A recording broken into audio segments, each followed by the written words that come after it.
Hi friends, welcome to my channel. இன்னைக்கு நம்ம இந்த வீடியோல என்ன பார்க்க போறோம் அப்படின்னு பாத்தீங்கன்னா, நான் எப்படி பாப்பாக்கு பவுடர் ரெடி பண்றேன். ராகி, கம்பு, நெக்ஸ்ட் பாத்தீங்கன்னா பார்லி, கோதுமை, இந்த பவுடர் எல்லாம் நான் வீட்லயே எப்படி ரெடி பண்றேன் அப்படின்னு சொல்லிட்டு இன்னைக்கு நம்ம இந்த வீடியோல பார்க்கலாம். ஸோ ஃப்ரெண்ட்ஸ், வீடியோக்குள்ள போறதுக்கு முன்னாடி மறக்காம என்னோட சேனலை சப்ஸ்கிரைப் பண்ணுங்க. வாங்க வீடியோக்குள்ள போகலாம்.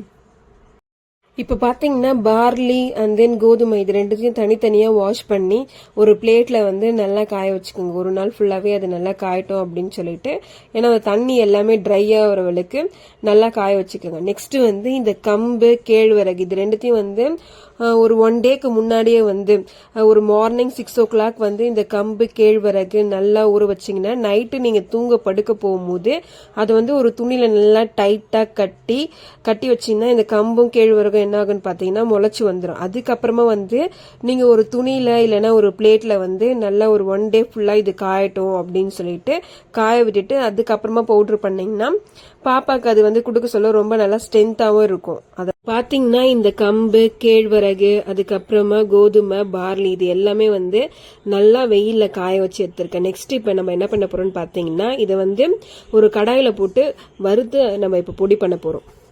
பாத்தீங்கன்னா நான் ஃபர்ஸ்ட் கோதுமை எப்படி வறுக்கிறது அப்படின்னு சொல்லிட்டு காமிக்கிறேன், ஓகேவா. நெக்ஸ்ட் அதுக்கப்புறமா ஒவ்வொன்றா எல்லாத்தையும் வறுத்து வச்சுன்னு அதுக்கப்புறமா நம்ம மிக்ஸி ஜாடியில போட்டு நல்லா நைஸா பவுடர் பண்ணி எடுத்துக்கலாம், ஓகேவா.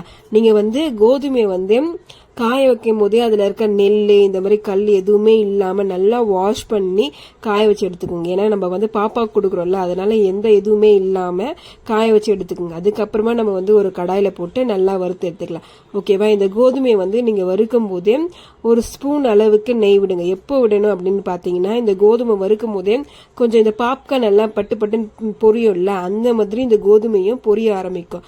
அந்த ஸ்டேஜ்ல நீங்க ஒரு ஸ்பூன் அளவுக்கு நெய் விட்டு இதை நீங்க வறுத்தெடுத்தீங்கன்னா அதோட ஸ்மெல் நல்லா இருக்கும். பாப்பாக்கு கொடுக்கறதுக்கும் கொஞ்சம் டேஸ்டா இருக்கும். நெக்ஸ்ட் பாத்தீங்கன்னா நம்ம பார்லி அரிசியை வறுத்து வச்சுக்கலாம், ஓகேவா. ஆக்சுவலி இந்த பார்லி அரிசியை பாப்பாக்கு நம்ம கஞ்சி ரெடி பண்ணி கொடுக்கறதுனால அது சீக்கிரமா டைஜஷன் ஆயிடும். நெக்ஸ்ட் இந்த அரிசியில அதிகப்படியான சத்து நிறைந்திருக்கிறதுனால இது பாப்பாவோட எலும்பு வளர்ச்சிக்கு உதவும். நெக்ஸ்ட் பாத்தீங்கன்னா இந்த பார்லி அரிசி வறுக்கும் போதே அது கூட கொஞ்சம் சீரகம் சேர்த்து வறுத்து வச்சுக்கோங்க. நீங்க பவுடர் பண்ணதுக்கு அப்புறமா இந்த பார்லி அரிசியில கஞ்சி ரெடி பண்ண போறீங்க அப்படின்னா அப்ப ஒரு தேங்காய் எண்ணெய் இல்லைன்னா நெய் ஒரு 4 சொட்டு விட்டு பாப்பா கொஞ்சம் கஞ்சி காசுனீங்கன்னா அது கொஞ்சம் பிளேவரா இருக்கும். பாப்பா ரொம்ப லைக் பண்ணி சாப்பிடுவாங்க. இந்த அளவுக்கு மீடியமான ஃபிளேம்ல வச்சு நீங்க வறுத்து எடுத்துக்கோங்க. நெக்ஸ்ட் பாத்தீங்கன்னா நம்ம கம்பை வறுத்து எடுத்துக்கலாம், ஓகேவா. கம்பை பாத்தீங்கன்னா மிதமான சூட்ல வச்சு நல்லா வறுத்து எடுத்துக்கோங்க. அதுல இருக்க ஈரப்பதம் எல்லாமே ட்ரை ஆகுற அளவுக்கு நல்லா ஹீட் பண்ணும். ஹீட் பண்ணாதான் அந்த பவுடர் நீங்க பண்ணும் போது கெட்டு போகாம ரொம்ப நாளைக்கு ஒரு 1 month வரையிலும் நம்மளால ஸ்டோர் பண்ணி வச்சிருக்க முடியுமே. நீங்க எந்த அளவுக்கு ஹீட் பண்ணி வறுத்து எடுக்கிறீங்களோ அந்த அளவுக்கு பவுடர் லைஃப் இருக்கும். பாத்தீங்கன்னா கேழ்வரகு இதுவும் கம்பை நம்ம எப்படி ஹீட் பண்ணுமோ அதே மாதிரி நல்லாவே வறுத்து எடுத்துக்கலாம், ஓகேவா. ஏன்னா இதையும் நம்ம முளை கட்டி வச்சுக்கிறதுனால கொஞ்சம் லைஃப் வரணும் அப்படின்றதுனால நல்லா டீப்பா வறுத்தாதான் அந்த பவுடரோட லைஃப் இருக்கும். இப்ப பாத்தீங்கன்னா நம்ம கம்பு, கேழ்வரகு, கோதுமை, பார்லி இது எல்லாமே நல்லா ஒரு கடாயில போட்டு வறுத்து எடுத்துட்டோம், ஓகேவா. இது கொஞ்ச நேரம் ஆறட்டும் சொல்லிட்டு அதுக்கப்புறமா மிக்ஸி ஜாடியில போட்டு ஒவ்வொன்றத்தையும் தனித்தனியா நைஸா பவுடரா நம்ம அரைச்சு எடுத்துக்கலாம். இப்ப பாத்தீங்கன்னா நான் கோதுமை மிக்ஸி ஜாடியில போட்டு நல்லா நைஸா பவுடர் பண்ணி வச்சிருக்கேன். நீங்க எந்த அளவுக்கு நைஸா பவுடர் பண்ண முடியுமோ அந்த அளவுக்கு நைஸா பவுடர் பண்ணி அரைச்சு வச்சுக்கோங்க.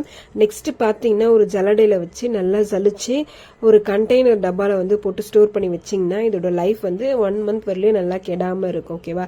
எல்லா பவுடருமே கம்பு, கேழ்வரகு, பார்லி நீங்க ஈஸியா உங்க பாப்பாக்கு 6 monthக்கு அப்புறம் நீங்க ஃபுட் ஸ்டார்ட் பண்ணும் அப்படின்னு நினைச்சீங்கன்னா இந்த மாதிரி பவுடர் பண்ணி வச்சு பாப்பாக்கு ஈஸியா கஞ்சி ரெடி பண்ணி கொடுக்கலாம்.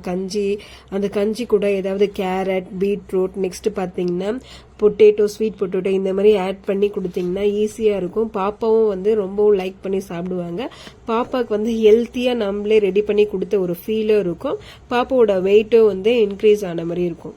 அப்புறம் பாத்தீங்கன்னா பாப்பாக்கு ஒரு 8 month 9 month ஆகும்போது இந்த பவுடர் எல்லாம் அவங்க சாப்பிட ஆரம்பிச்சதுக்கு அப்புறமா என்ன பண்ணணும்னு பாத்தீங்கன்னா நீங்க கஞ்சி மாதிரி ரெடி பண்ணி கொடுக்கறத விட இந்த பவுடர் வச்சு தோசை, குழி பணியாரம் அந்த மாதிரி கொஞ்சம் அது கூட ஸ்வீட் நட்ஸ் எல்லாமே சேர்த்து நீங்க ரெடி பண்ணி கொடுத்தீங்க அப்படின்னு பாத்தீங்கன்னா பாப்பா வந்து ரொம்பவும் லைக் பண்ணி சாப்பிடுவாங்க.